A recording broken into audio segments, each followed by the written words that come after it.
that was a huge part of our work, is next level ready and a diploma by design. So if a kid tells us we're going to work at the local fast food stand, that's fine if they've done their research. So if they could come to us and say, hey, I get insurance and there's, they'll fund my education, there's a management pathway, whatever it is that says this is what attracted me and this is the right plan for me, we're happy for that, but it needs to be by design. Hello, everyone, and welcome to the Brighter Together podcast. My name is Janet Courtney, and my guest today is Dr. Colleen Timm. And Colleen is the agency administrator for the Cooperative Educational Service Agency 7. Say that 5 times fast. Colleen, it is so nice to have you here today. Thank you so much for having me. I'm delighted to be here and to be talking with you about my favorite topic in education. Awesome. Okay. Well, tell tell everybody about your experience and the CESA 7. Yeah, I'll start off with a little background about CESA 7. So there are 12, we call them CESAs, in the state of Wisconsin, and we are really an arm of the State Department of Public Instruction. So we all have assigned areas of the state. We're here in Northeast Wisconsin, based in Green Bay. We support 38 public school districts and private school partners. That's about 90,000 students and 8,000 educators. So we come along, I like to say, as sort of the 12th man for our school district. So when legislation is passed that affects schools, we come alongside them and help them to implement that. And then we go in and do all of their school improvement work that they have set up uniquely for their district. So we're a team of about 285 employees. We're deployed across this region, and just a strong commitment to excellence in education and helping each district ensure that every student is next level ready and that they graduate with a diploma by design. So it's a great career. It's a great place to be in helping ensure that educators have what they need to make sure that kids have what they need. Right. And that's what we're here for, right? Is for the educators and for the kids. For absolutely. Fantastic. So, and I'm glad you said you're in Green Bay because I failed to mention that. So thank you for that. One of the things in the initial interview we talked about is you have been involved in some turnaround programs, and I would love to hear that whole situation, and because it sounds like it came out really well. So yeah, that I would say turning around organizations has been a huge part of my career. So prior to coming here to CESA, I had been a long time superintendent, principal, and teacher. And in one of my stops, where I was for about 13, 14 years, it was a really low performing school district. I think they had the lowest state test scores for 17 years running in their athletic conference, contiguous schools, county comparisons. And people had just kind of accepted that that was the way it had always been and that it was the way that it would always be. And I was a brand new superintendent thinking, oh my gosh, not under my watch. So we began an effort to turn things around, and there were really 2 places that we looked. One, we took a look at what do our colleagues in the elective areas do. So you have to have high standards, and yet you still have to have kids wanting to come back and take your class. So what's the art and science in that? The other place that we looked is we had a high school principal join our team who had been a special education teacher.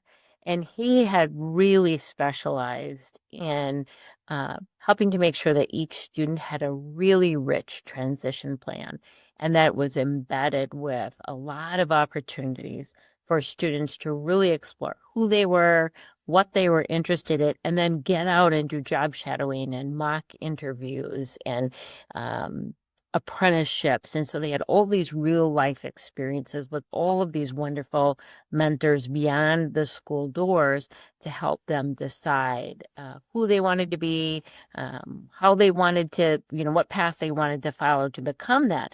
And so we started to look at that and said, you know what, if that works for students who have special education needs, why couldn't we apply that across our student body?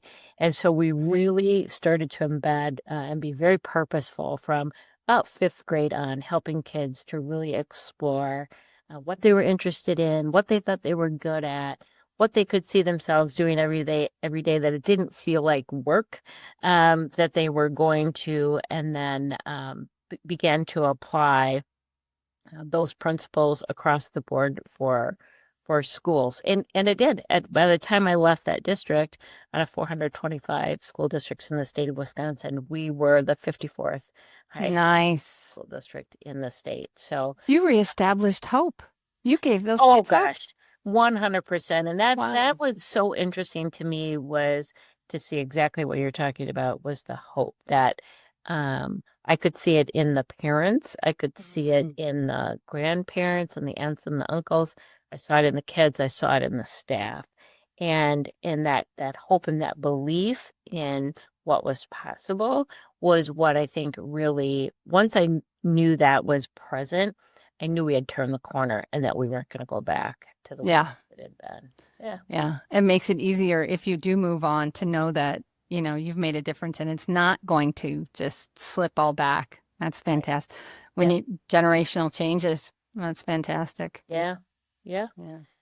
Yep. So that principle, we then, the nice part about coming into my position here is that we bring those principles out to other school districts that we work with Mm. now. But I think a huge part of what we have to do is making sure as educators that we're not trying to fit every, square peg into a round hole, but we're really looking at what are the pathways. In the state of Wisconsin, there are 16 pathways that schools develop programming around. And so we want to give kids lots of opportunities. We've had students do apprenticeships and come back at the end of that and say, well, I thought I wanted to be a nurse, and now I don't want to be a nurse. And I remember the first time that happened in my school board, who were wonderful, delightful people. I could see the kind of shocked and surprised and almost panicked look on their face that this student invested a semester thinking that she wanted to be a nurse, and now she doesn't. She came back and she said, but I want to go into something, and I think it was like radiography. So it was still within that medical field, but she had, before she ever had to invest time and money in college coursework, Right. she had ruled in what was going to be a good fit and ruled out what was going to be less of a good fit. And so I think, as public schools, as K-12 schools, we really have the opportunity to help kids try some things on and rule in what they want to pursue and rule out what no longer maybe is a good fit for them. Yeah, that's incredible. Yeah.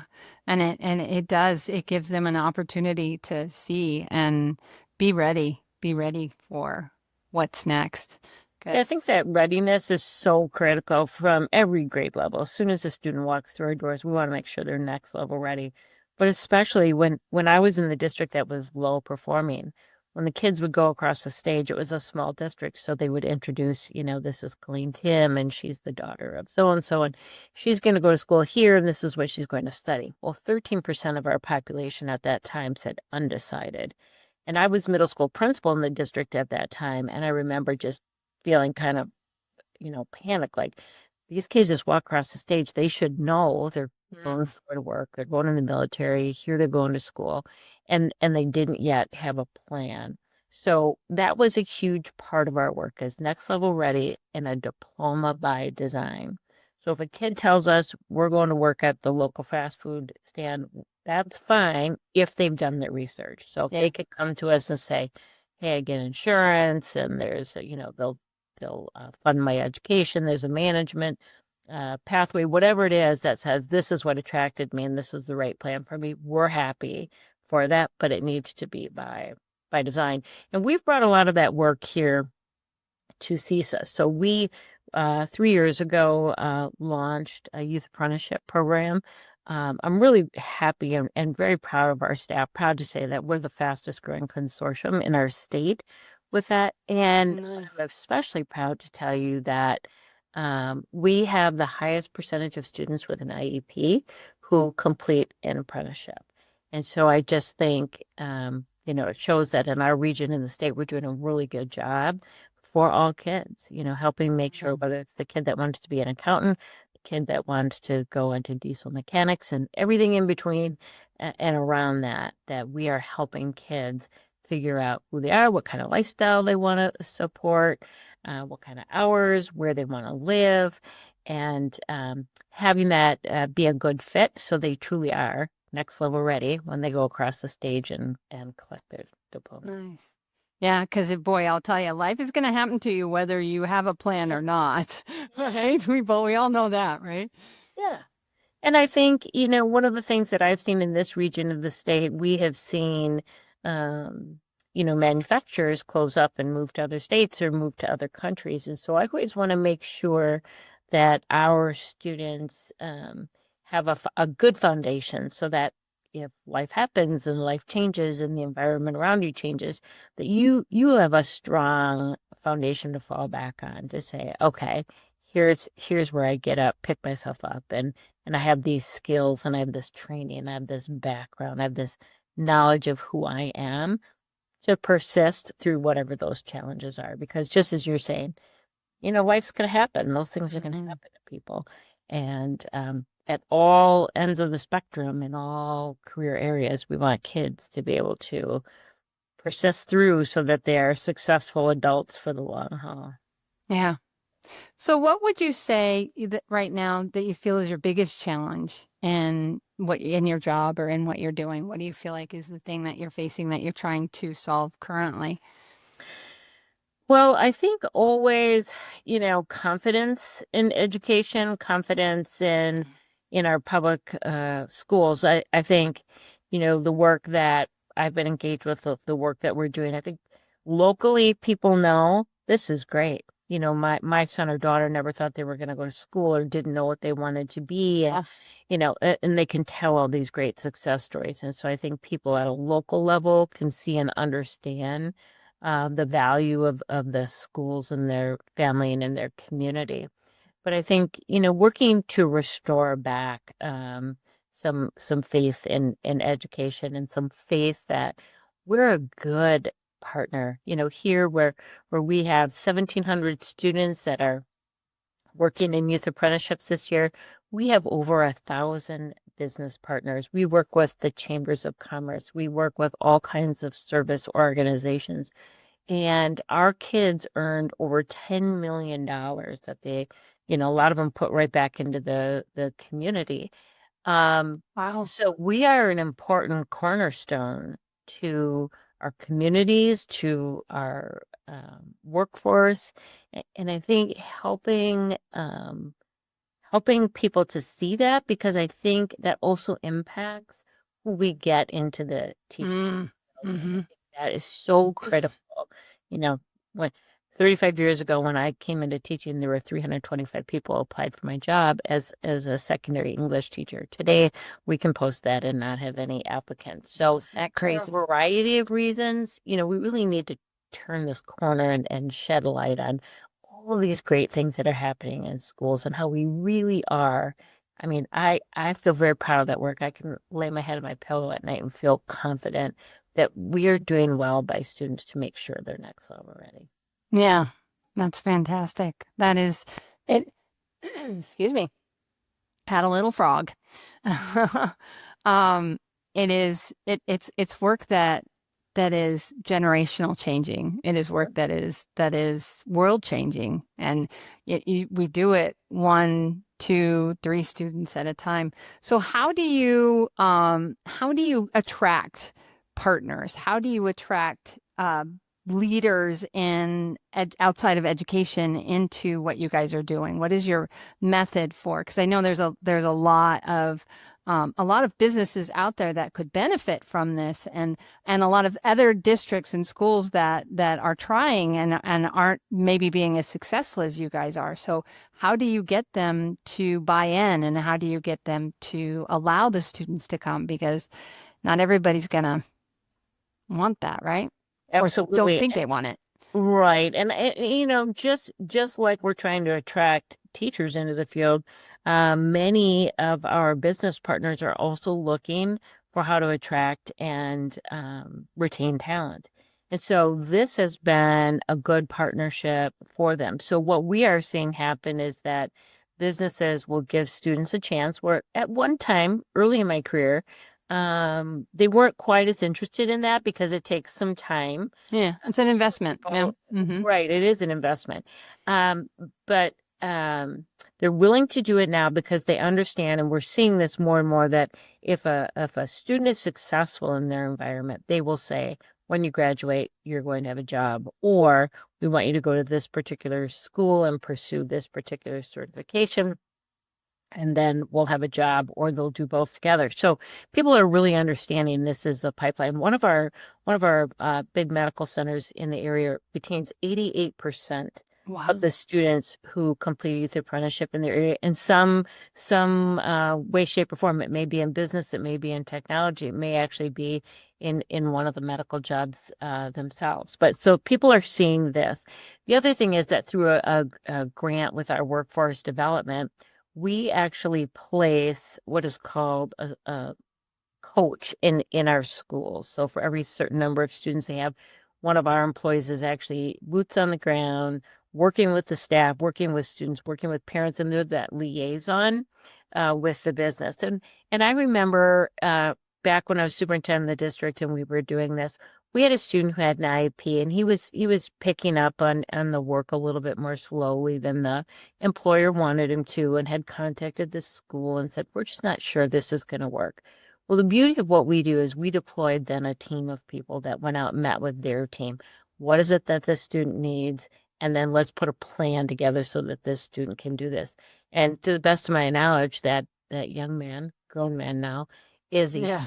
supporting a wife and his family at that job still today. So probably 20 plus years later. But so we become a partner with them truly. So we're almost an extension of their HR department. So when a student is struggling, they have that support of the school and the expertise and the knowledge that we bring in working with youth to help put a plan in place. But we do all of those soft skills, if you will, where we help students understand you have to show up on time.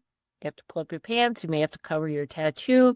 You can't eat food out of the employee refrigerator. We help them learn all of those things as well, because, not all of our kids are coming with a model of somebody who gets up at home and goes to work every day. So we Right. make sure that they have all of those things in place when they get ready to set foot on the property on their first day. Wow, that's fantastic. Yeah. Um, so how early in the educational process do you start this? I mean, is it like something that you start like in elementary school talking about it, or where Yeah, does it start for you guys? generally fifth grade, and we see a lot of Oh, I our think you business might have said partners. that. Sorry. Yeah, business partners, the chambers and the schools will partner, and we start to see the kids going into some of those settings. One of the things that we had heard when I first started doing this work was that students would, try on a job for 3 weeks or 3 months, and they would leave, and businesses were having all of this turnover. So we want students to get into a variety of places and see what it looks like. If you want to go into manufacturing, you just need to go look. Some are clean with automatic lights as you walk down a hallway, and others, are hot, and you don't see the light of day until you come out of work at the end of the day. If students have researched that, experienced that, and decide that's the right path for them because it affords them a good income, we want to support that. But we want kids to have knowledge going into it. So really there's a lot of that kind of um, students going into different places of employment, having a variety of speakers, because we know if you ask a lot of kids, still today, they'll say they want to be a teacher, doctor, fireman, policeman, all of those, things that kind of they see all of the time. Right. And there's so many, in the biomedical field or in technology that we haven't even heard of yet a lot of times. And so we want to get those things in place and start thinking about, we do a lot of self-assessments. What do you like? What classes Mm. do you like? What do you think you're good at? And then how might that parlay into a job? We also do work with a reality story. Maybe you've heard of those. So you tell us, what you want to do for a living, and we figure out what that income is going to be, and then you have to go pay all your bills. You have to get groceries and pay childcare and maybe get your pet groomed and buy a haircut and buy insurance And not run out of money by the end of the month or end of the pay period. Yeah. Yeah. right. So that if kids are like, well, I want to live this kind of lifestyle, but I want this job and it's a mismatch, Right. we want them to have their eyes wide open. And there's plenty of times by the end of that experience that kids are coming in to trade in the sports car for a bus pass. Yeah. They realize that right out of the gates they can't have it all. So, Yeah. but we just do so much, such a layered approach, Yeah. helping kids really understand what's ahead of them and what are the opportunities and what are the challenges going to be and how will they prepare for both of those. What a great life skill too. I mean, it's just Oh like yeah. you just, my parents did not teach us about budgeting, did not talk to us about all of this. Now I graduated in the 80s, so it's Yeah. 30 years ago now, but what's going on? 40. Doggone it, it's 40 years ago now. Oh no. Actually, this year is my 40th I graduated in 85, so this is my 40th high school. Okay, thank you for making myself feel very old. But it is great. I'll tell you, when we do some graduate surveys, that reality story is one of their favorite Yeah, I bet. because it is such an eye-opening activity that, you really do have to get a haircut occasionally. You can't just say you're never going to do that. So it's one of their favorite activities because it brings everything home. Yeah. The reality. Yeah. Some of them are experiencing it just because of their home life, but Yeah. boy, when you see it and you have to figure it out on your own, it's Yeah. it's very interesting. Yeah. Yeah, So, yeah, we want to help students make good decisions for themselves so that if they're coming out of a challenging situation, they know there's a pathway up and out of that. and that goes back to that hope. That goes Yeah, back to hope. You got to give kids hope, really. We all absolutely. need it. We all need hope, and it's not something that you can live without, really. So, Yeah, moving forward, we're always moving forward. We always want to, if we're not moving forward, we're moving backwards. There's no yeah, standing still, that's for sure. So, yeah, yeah. So, very good. Well, yeah. fantastic. Yeah, I think it's Fantastic. very rewarding. I think, so many times in the past, we would think as educators, and you might bump into one of your adult students who would offer words of thanks or, hey, this is what I turned into, Mm, this is what I made. But through the work that we do now, I think when you think about attracting and retaining talent, our staff sees the impact that they're having on kids in all of these different steps along the way. And it just, rejuvenates the soul as we go along. yeah. Yeah, for sure. For sure. Schools and education are foundational to any society. You have to have that. And Yeah. you guys are doing it. So congratulations. It's Yeah. Thank fantastic. you. Well, Thank you. Colleen, I have one question I try to ask everybody at the end of the podcast. And you cannot say money because everybody needs more money. We know that, right? But if you could miraculously solve just one challenge in your job, in your world, what would you want to solve? If you could just say, that's gone, I have to worry about that again. What would it be? One challenge that I would want to solve in education.